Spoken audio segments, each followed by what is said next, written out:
A word on Washington's innings. Never looked hurried at all in his stay on the crease. Washington Sundar, we know that he can bat. He's already got 290s for India and another half century. So we all know that he can bat. And it was, batting with him. Nitish Kumar Reddy got the confidence. So the moment he saw that Washington Sundar was looking secure, looking sound, looking solid in defense as well, that's when he also decided to play, his natural game, orthodox shots. By all means play the lofted shot, but playing with the straighter bat, there is more success of playing the and getting the shots. That's what he did. Okay, now, Saibai, I'm just going to talk about this game and where it stands at the moment. If you take a look at the pitch, doesn't seem to be offering much to the bowlers. Do you think then India has done enough, considering the first innings aren't over as yet and only 2 days to go? India have done enough to eke out a draw, or do you think, no, there's still some hard work for India to do, considering they're still trailing by 100? Oh, there's a lot of hard work to do because, I think they will have to bat at least 3 sessions, if not 3.5, 4 sessions. That is what they'll need to do because what Nitish Kumar Reddy and Washington Sundar with their century plus partnership did was whittle down the lead of Australia. Otherwise, Australia could have had about a lead of 220, 230 maybe, and that would have made it easy for them to bat in the second innings and set India a target.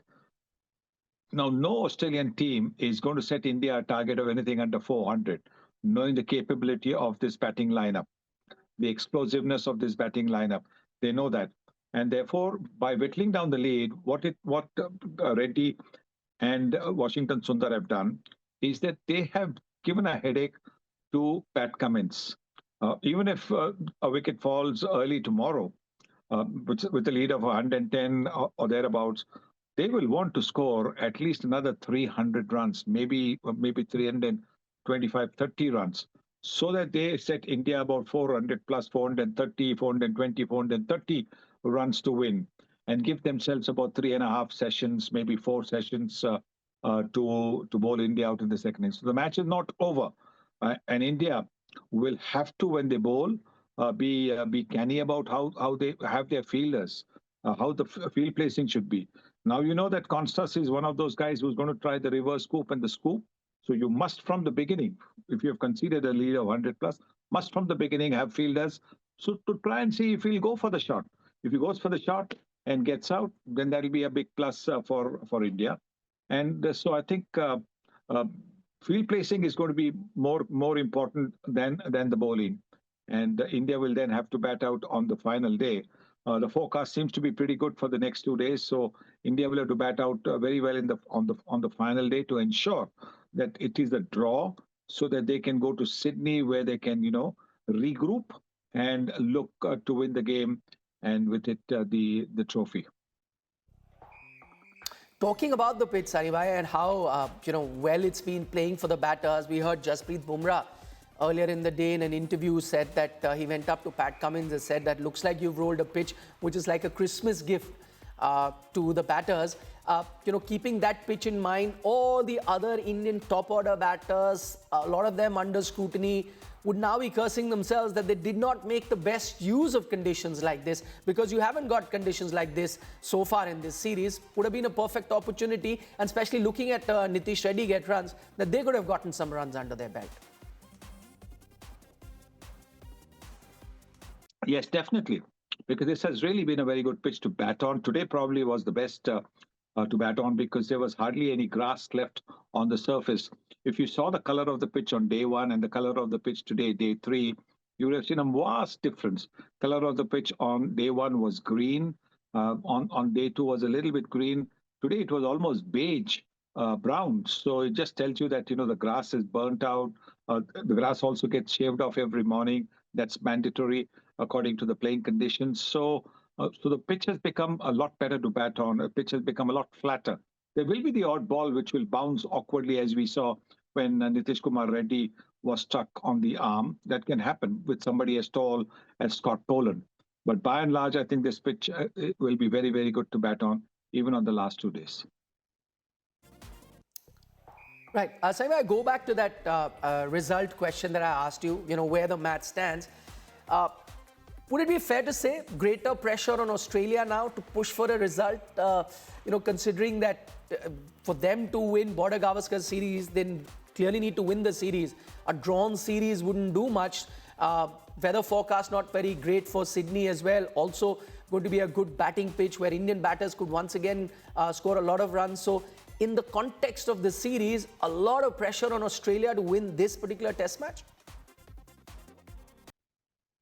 It will come with added pressure, and that's the reason it'll be interesting to see how they go about it when it's their turn to bat. Because look, this pitch is very good to bat on, but the Indian batting has been, apart from a couple of players, has not been very convincing, has it been? When you look at who's batted and who scored runs, that India needs to do a lot more in the second innings. They can't take a draw for granted. They'll have to apply themselves. They'll have to bat in a manner that, in case they set up a big target, even 375 or 400, if they're set to get, they have to make sure that they bat sensibly. 375 in 3 sessions is gettable, no question about it. But for that you need a start which is very good. Start where you haven't lost the first 2 wickets, maybe till 150, 200. That'll give you a chance to win the game, not just draw the game. Right, and finally, Saibhai, before we let you go, you weren't very pleased, I heard you on commentary, about Rishabh Pant playing that particular shot. Now, there have been a few hours for you to look back. Still, feeling the same, still feel that that shot wasn't on at that time. And there is a very thin line between saying that's your natural game and being foolhardy. Very thin line, always has been. I've always said there's a very thin line between carefree and careless. And that is exactly what we saw today. Because the previous ball he tried to play the shot. Now there were two fielders there, and with two fielders on big, long Australian boundaries, you're taking a chance. Yes, if you connect it well, it'll go for a six, and all of us will get up and applaud and say, "Fantastic shot." But when the shot doesn't come off, all of us, not all of us, but some of us who feel very strongly about Indian cricket will feel upset and will want to express ourselves. That's exactly what happened. I know that Rishabh Pant, people say that's his natural game. Fair enough, it's his natural game. But the way he's been playing throughout this series, it looks as if he thinks that that's the only way he's going to score runs. That he doesn't believe that he can score runs in the orthodox manner, playing the cover drive, playing the flick shot, that he only has to go down the pitch and then smash the ball, or he's got to play these, reverse scoop or scoops to score runs. That is not what we saw of Rishabh Pant. Rishabh Pant has got plenty of shots and plenty of shots with less risk than some of the shots that he's been attempting here in Australia and getting out to.